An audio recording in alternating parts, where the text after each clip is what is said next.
I bought my dream four-wheel drive.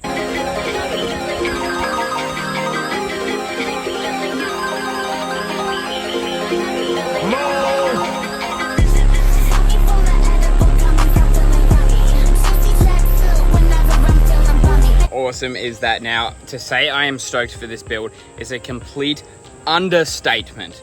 I have been working for this ute for like literally the last 4 years. When I left high school, I wanted a cruiser, but I could never afford it. Dad wasn't going to pay for it, and I settled with the Navara because it was in my price range. But I'm coming out of my apprenticeship and I decided now's the time. They stopped making them, prices were skyrocketing, sold the Navara, and I picked up a VDJ 79 pre-DPF. And I've already straight piped it.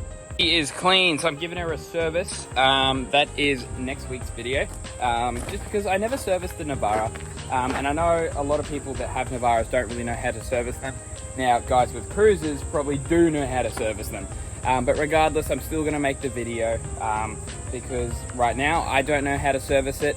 And as I like doing stuff on this channel, I like doing stuff that would help you guys if it was going to help me. I would love to watch a video and know step by step how to do something. I thought I'd give you a quick rundown. That's next video, don't worry about this.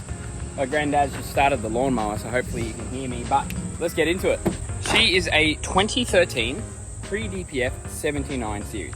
Now this is exactly what I was looking for, I was hunting for, because pre-DPF, so I could have a nice exhaust note without worrying about the DPF, which I always struggle with. It's just nice not to have any worries. And following on that topic, engineerability, I think that's a word. I could never go a big lift, and I always got in trouble for the lift and wheels on the Navara. This thing, I can go post-rego kits and get them engineered. I can get blue plates. I can get certificates that say this car is legal. Yes, it's going to cost that little bit more, but I'm willing to pay that if it means I can drive a lifted four-wheel drive in the future. Sits at the moment, she is 2-inch 33s, and I'm not going to lie, I like it. I don't want to change it. Now, I have matured a little bit, and I actually don't want to lift this thing to the moon. I really don't. I will put 35s on it, and I'm generally thinking like a 3 to 4 inch lift. I don't want to go massive. Ooh, excuse me. Okay, I just sneezed like 7 times off camera. Oh my gosh. I think another one's coming. But you get the point. So long story short, oh, another one's coming. Okay, I genuinely just sneezed another 3 times. I'm going to edit that out because that is not a good look. But I just sneezed 13 times. Wow, hay fever kicking in. Where were we? What was I saying? Oh, I was talking about lift kits. Yeah, so I don't want to lift this thing to the moon, mainly because I've matured.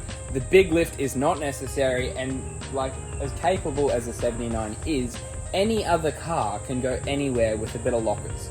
Now, obviously, the second reason why I bought the VDJ is because it's a 4.5 litre V8 engine. Now, this thing absolutely sings. It's got a chip in it as I bought it, and he's had the chip in ever since 2,000 kilometers. So I thought about taking it out because I don't really like the idea of the chip. I'd rather get a dynoed and get it all done properly. But my mate Leighton, he came with me to look at the car. I couldn't have done it without you, mate. Thank you. He made a good point. If it's been in the car for that long, don't touch it. Don't bugger with it. Just leave it. It works. Don't fix what's not broken.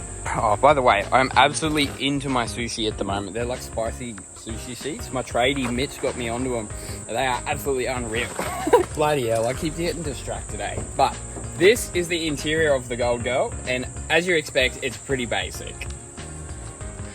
So, basically, standard stock steering wheel. It's got electronic rust proofing, stock head unit. He put a UHF in. Not much in the center console, not much at all. Fair bit of space behind the seats here. I want to hit up Corey Kirkman, I think, that BT50 fella over in WA that does the behind the seat carry haul things for your clothes. I think that'll be awesome because we're going to absolutely deck out the back of this car. Just got all my degreaser and serviceable parts. I tell you, this car is so much more expensive to service than the Navara. The Navara was about 170 bucks.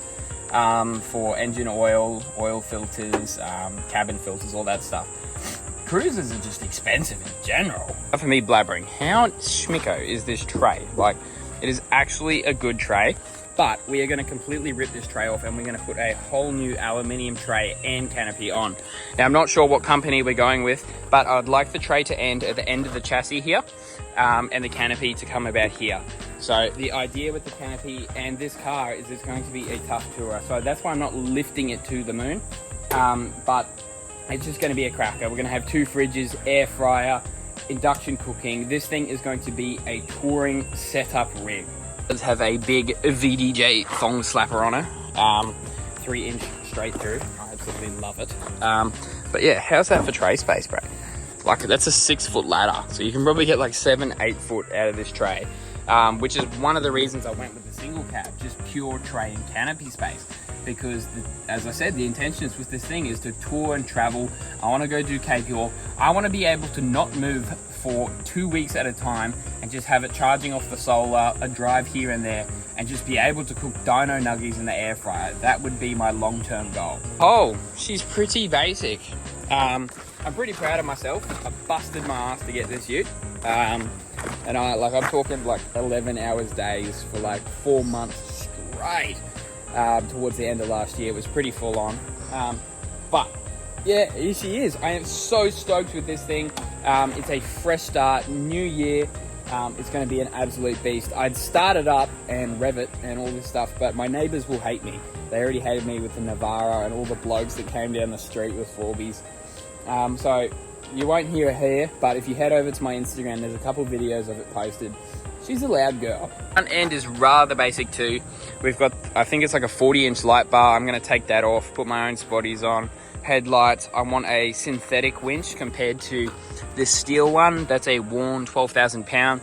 All the old fellas say they're the bee's knees, and I'm sure they are. I just like synthetic rope. Not really a steel cable kind of guy.